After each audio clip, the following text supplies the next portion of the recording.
अस्सलाम वालेकुम दोस्तों, मैं हूं मोहम्मद काशिफ और आप देख रहे हैं इन्फो कायनात। नेपाल में इंसानी स्मगलिंग का शिकार होने वाली लड़कियों ने बताया है कि इन्हें जल्दी जवान करने और जिस्म फरोशी के कारोबार में डालने के लिए हार्मोन्स के इंजेक्शन दिए जाते थे। महज 8 साल की उम्र में स्मगलिंग कर इंडिया जाने वाली एक नेपाली लड़की ने बीबीसी को बताया कि मुझे हर रोज़ लाल दवा दी जाती थी और हर बार वो दवा खाने के बाद मैं उल्टी करती थी। मुझे वो दवा बिल्कुल पसंद नहीं थी, लेकिन मुझे ज़बरदस्ती वो दवा दी जाती थी और अगर मैं इनकार करती तो मेरे साथ मारपीट की जाती थी। वो कहते थे कि दवा खाने से मैं जल्दी बड़ी हो जाऊंगी और जल्दी घर वापस जा पाऊंगी। इस बच्ची का ताल्लुक शिमाली नेपाल के एक ख़ानदान से है और ये 8 भाई बहनों में सबसे बड़ी थी। एक औरत ने इसके घर वालों से कहा कि वो इनकी बच्ची को अच्छी तालीम दिलवाएगी और घर वाले इस औरत के झांसे में आकर बच्ची को इसके साथ काठमांडू को भेजने के लिए तैयार हो गए। लेकिन काठमांडू में वो कुछ ही अरसे रही और इसे एक नेपाली खानदान के साथ दिल्ली भेज दिया गया, जहां इस बच्ची से घर का कामकाज करवाया जाता था। 2 साल तक इसे किसी और शहर भेज दिया गया था। बच्ची का कहना था कि वहां भी वो एक नेपाली खानदान के साथ 2 साल रही।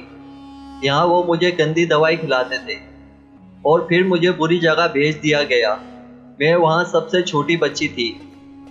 बच्ची का कहना था इसने अपनी मालकों से इल्तिजा की कि इसे वहाँ ना भेजा जाए, लेकिन इनका कहना था कि जो पैसा मुझे खरीदने और पालने में खर्च हुआ है इन्हें वो वापस चाहिए। बच्ची का कहना था मेरी किस्मत अच्छी थी कि वहाँ पुलिस का छापा पड़ गया और 6 महीने बाद ही मैं इस गंदी जगह से आज़ाद हो गई। इंसानी स्मगलिंग के खिलाफ काम करने वाली नेपाली तंजीम मोती नेपाल के डायरेक्टर बशरूम खड़का अब कमसिन बच्चियों को ले जा रहे हैं, क्योंकि जवान लड़कियां आसानी से पहचान ली जाती है।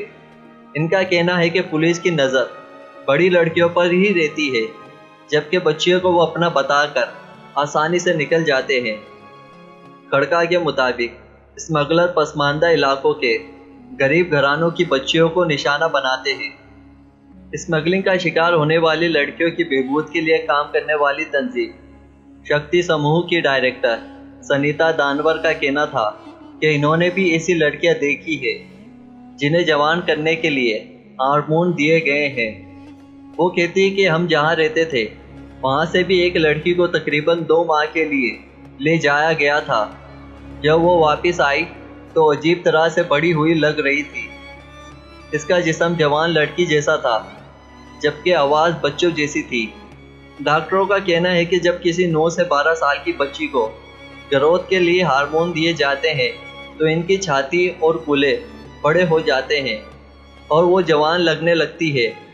डॉक्टर अरुणा प्रीति कहती है कि इन हार्मोन्स अद्वियात के सबब इन लड़कियों को ज़िंदगी भर सेहत के मसाइल का सामना रहेगा। नेपाली पुलिस के एदाद व शुमार के मुताबिक इंसानी स्मगलिंग में इजाफा हो रहा है और गुज़श्ता 4 साल में ऐसी शिकायतें 181 से बढ़कर तकरीबन 270 हो गई है।